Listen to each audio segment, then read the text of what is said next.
Comment vous avez réagi face au manque de l'enfance? Qu'est-ce qui s'est passé quand, par exemple, vous vous êtes senti rejeté? Et quand on a été rejeté, on croit que c'est de l'amour parce que c'est de l'attention. Et mieux vaut être rejeté et avoir de l'attention que de ne pas en avoir du tout. Bonjour à toutes et à tous. C'est un bonheur que de vous retrouver pour cette nouvelle vidéo. Si vous ne me connaissez pas encore, je suis Bénédicte Anne, votre love coach depuis la fin des années 80. J'accompagne des hommes, des femmes, des couples qui ont galéré en amour, qui galèrent en amour et parfois dans d'autres domaines, à attirer directement la bonne personne et à se positionner dans leur vie. Un positionnement qui leur permet de se respecter et de se faire respecter.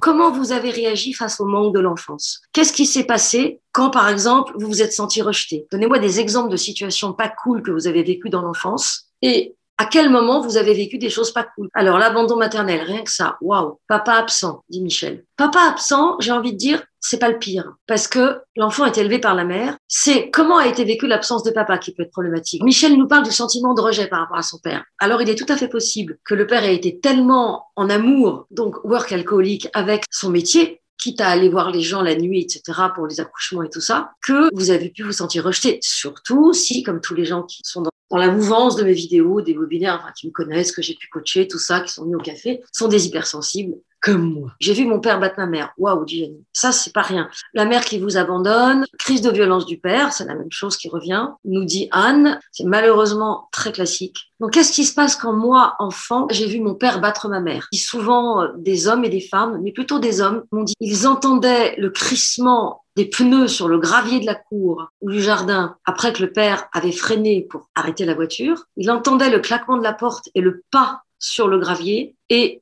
à la teneur du pas, au bruit du pas, il savait si son père ou sa mère avait bu. En général, c'est plutôt le père. Et à ce moment-là, il s'attendait au pire. Il était tout déjà en position de défense. Il savait aussi, si le père avait bu, qu'il allait battre la mère, qu'il allait chercher la première chose qu'il pouvait trouver pour pouvoir piquer sa crise. Mais ça aurait pu être une luciole sur le parquet, hein, vous avez compris. Laurence nous dit autour de clés dans la serrure, je savais. C'est exactement ça, Laurence. Waouh, ça me fait une émotion, tellement je suis connectée. Ouf! Anne ne savait jamais, voilà. Anne ne savait jamais quand ça allait se passer. Moi, ce que j'aimerais, c'est que vous me donniez précisément comment vous avez réagi face au manque de l'enfance. Qu'est-ce qui s'est passé quand, par exemple, vous vous êtes senti rejeté? Quand papa battait maman? Est-ce que vous êtes intervenu? Est-ce que vous avez essayé de les séparer? Est-ce que vous aviez un grand frère? Comment vous avez réagi? Vous allez voir que vos réponses vont m'amener la suite. Parce que, en fait, c'est là où je veux en venir. Quand on a vécu des choses pas cool, que ce soit des choses très subtiles, j'achetais l'amour par beaucoup d'attention. Donc, c'est très intéressant, Janine, ce que vous dites. Beaucoup de personnes, pour essayer d'avoir des miettes, ont beaucoup donné. Ça fait un programme pourri. Viviane est battue par sa mère, défendu par le père qui m'a toujours dit que je ne pourrais rien réussir sans lui. Donc là, on est dans une espèce de relation incestuelle. Je me suis enfermée, impossible de s'exprimer. Ça fait des gens qui se font abuser parce qu'ils savent pas dire non, la peur. Parce que là, le père, il vous défend, mais en même temps, vous devenez sa maîtresse symbolique. En essayant de les séparer, je me suis construit une carapace, dit Myriam. Je me réfugie dans la maladie. Ça, c'est un bon plan. Comme ça, je suis malade, on peut pas me toucher. Moi, je me suis tue des années. Voilà, donc j'ai du mal à parler. Et encore aujourd'hui, alors, Marie-Hélène, on s'est fait rejeter, on a rejoué le scénario, on ne sait pas pourquoi. Voilà, absolument. Donc, difficile de sortir de l'emprise incestuelle. Ah, ça, c'est sûr. Et du coup, c'est difficile de sortir de l'emprise des hommes. Et il me semble me souvenir, Viviane, que vous m'aviez dit que vous étiez obsédée par quelqu'un. Isabelle nous dit, maman se plaignait parce que papa buvait trop de vin rouge. J'ai donc vidé toutes les bouteilles, j'avais 10 ans. Ah, ça, c'est touchant, ça. Et ça, c'est plutôt être au service. Être au service de maman, hein.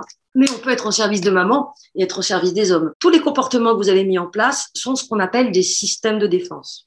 Donc, j'imagine que vous savez tous ce que c'est qu'un système de défense. Est-ce que quelqu'un ne sait pas ce que c'est qu'un système de défense? Je vais vous donner une définition à moi. Un système de défense, c'est qu'est-ce que je mets en place pour supporter l'insupportable. Dans un cas, mon père me libère des coups de ma mère, mais je deviens sa maîtresse symbolique. Et du coup, je suis sous l'emprise des hommes. Dans un cas, je les sépare. Dans un autre cas, je vide les bouteilles. En fait, j'empêche l'autre de faire ses conneries. Donc, du coup, ça va m'amener à avoir une posture dans laquelle je vais, par exemple, faire le ménage et je vais tout faire pour que tout soit organisé dans la maison avec les enfants pour ne pas générer de crise, par exemple. Mais vous l'avez compris, c'est un exemple parmi d'autres. Entre ceux qui sont dans le déni, ceux qui sont dans l'espoir que ça va changer, ceux qui pensent que de toute façon, ils ont tout compris, ceux qui se sentent pas à la hauteur, on s'en connaît par cœur, il y a tous les systèmes de défense que nous avons inventés pour survivre à ce qui était difficile.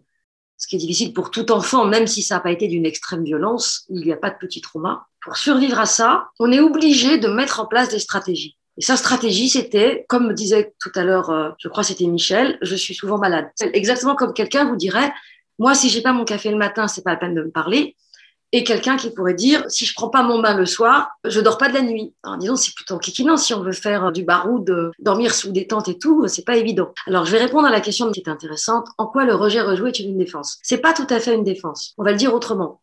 J'ai été rejeté et être rejeté me fait passer le message, je suis rejeté, c'est ma façon de te dire que je t'aime. Alors, c'est pas que le parent dit je t'aime, c'est que l'enfant perçoit être rejeté égale amour. Donc, quand je recherche de l'amour, je recherche spontanément des gens qui me rejettent. Et quand on a été rejeté, on croit que c'est de l'amour parce que c'est de l'attention. Et mieux vaut être rejeté et avoir de l'attention que de ne pas en avoir du tout. Et ça, c'est exactement l'histoire de Isabelle qui se fait rejeter de partout parce que c'est ça qu'elle a connu. Et aujourd'hui encore, rejetée par ses parents, rejetée par son mari, rejetée par ses enfants, rejetée par son amant vicieux. Et donc, ce qui se passe là, c'est que quand on n'a eu qu'un seul modèle, on va aller chercher ce qu'on a connu, parce qu'on ne sait pas ce que c'est que l'amour. Donc, vous avez vu que quand vous avez été confronté aux injustices de l'enfance, vous avez mis en place des défenses pour supporter, et vous avez en même temps refoulé dans l'inconscient tout ce qui était désagréable, la situation discutable et pas cool, et l'émotion qui l'accompagne.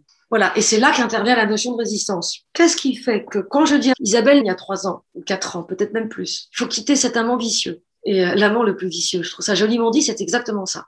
Physique, pas forcément physique, mais privation de sexe, on va dire, et puis des maltraitances du type humiliation. Isabelle est toujours là. Donc, c'est la question de fond. La notion de résistance, c'est la perfection poussée à l'extrême du système de défense. On peut le dire aussi comme ça, on peut le dire de plein de façons. Par exemple, imaginons, je suis quelqu'un d'hyper soumis ou quelqu'un d'hyper râleur. Dans les 2 cas de figure, ce sont les 2 faces d'une même médaille. Si je suis hyper soumise, je vais faire le boulot des autres, m'occuper de mes gamins au-delà du nécessaire alors qu'ils ont un âge où ils peuvent mettre quand même leurs vêtements dans le linge sale. Parce que quand on est au service des autres, que ce soit au service d'une voisine, d'un compagnon, qui bien sûr ne nous donne pas le quart de ce qu'on lui donne, le fait d'être au service, c'est une forme de soumission. Et quand on a poussé le vice à jouir au sens se sentir vivant, se sentir utile, dans cette soumission, c'est très difficile de lâcher. Par exemple, quand je dis à des coachés, bon, vous allez chez votre mère, vous apportez un vin de base. Ah, mais non, mais je peux pas, faut que j'apporte le meilleur champagne. Non. Quand ils viennent chez vous, ils apportent de la piquette, ils boivent votre meilleur champagne, donc vous arrivez avec de la piquette. Ça met certaines coachées dans tous leurs états. C'est-à-dire que le système de défense qui s'articule sur le fait de pousser à l'extrême sa tendance naturelle, c'est quelque chose qui est difficile. Par exemple, quelqu'un qui est très en colère contre sa famille. Le discours que j'entends, c'est « jamais je ne leur pardonnerai, jamais ». Donc, la personne qui est dans une espèce de posture dans laquelle elle dit « jamais je ne leur pardonnerai, c'est hors de question, les salauds, ils m'ont fait ceci, ils m'ont fait cela, ils m'ont pas fait ceci, ils m'ont pas fait cela », cette personne-là, qu'est-ce qu'elle va faire? Elle ne va pas lâcher sa colère. Et elle va préférer en crever, quitte à être rongée de l'intérieur, plutôt que de lâcher. Parce que le bénéfice caché de cette personne à conserver le lien avec l'autre dans cette forme de résistance est pour le moment plus important que l'épanouissement. Donc, alors dites-moi un petit peu si vous arrive de vous arc-bouter sur des postures comme ça, pendant lesquelles vous ne lâcherez rien et vous avez décidé que jamais vous ne pardonnerez ou que jamais vous n'allez devenir quelqu'un de méchant, entre guillemets, alors que vous avez été gentil. Quand je dis méchant, ça veut dire ne plus être au service. Alors Viviane me demande si une phobie pourrait être le symptôme de la résistance. Oui, une phobie, c'est tout à fait ça. Je ne peux pas prendre un avion.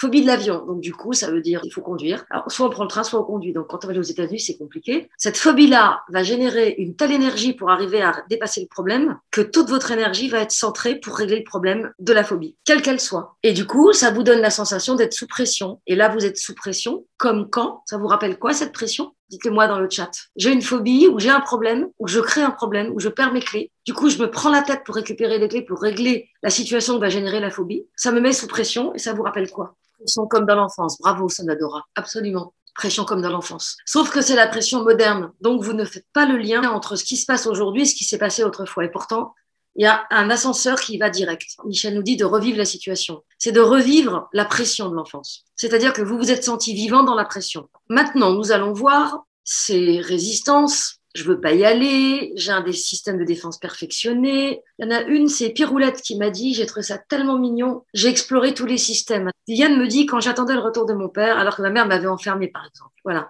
exactement. Quand on se retrouve enfermé dans une situation du présent, je trouve ça très intéressant, cet exemple, Viviane. L'enfermement, c'est un mot-clé. Donc, si ma mère m'enferme et que j'attends le retour de mon père, je suis prise au piège et je suis prisonnière. Ben, c'est exactement ce qui se passe quand on a une phobie ou quand on met en place des stratégies pour ne pas voir ce qu'on ne veut pas voir et ce qu'on va bien sûr, bientôt voir. Voilà, merci d'avoir été aussi interactive. Merci d'avoir répondu à toutes mes questions. Merci d'avoir regardé cette vidéo jusqu'au bout. Merci de la liker si elle t'a plu, de la partager si tu penses qu'elle peut aider des personnes de ton environnement. Et à très vite pour une nouvelle vidéo ou un nouvel audio.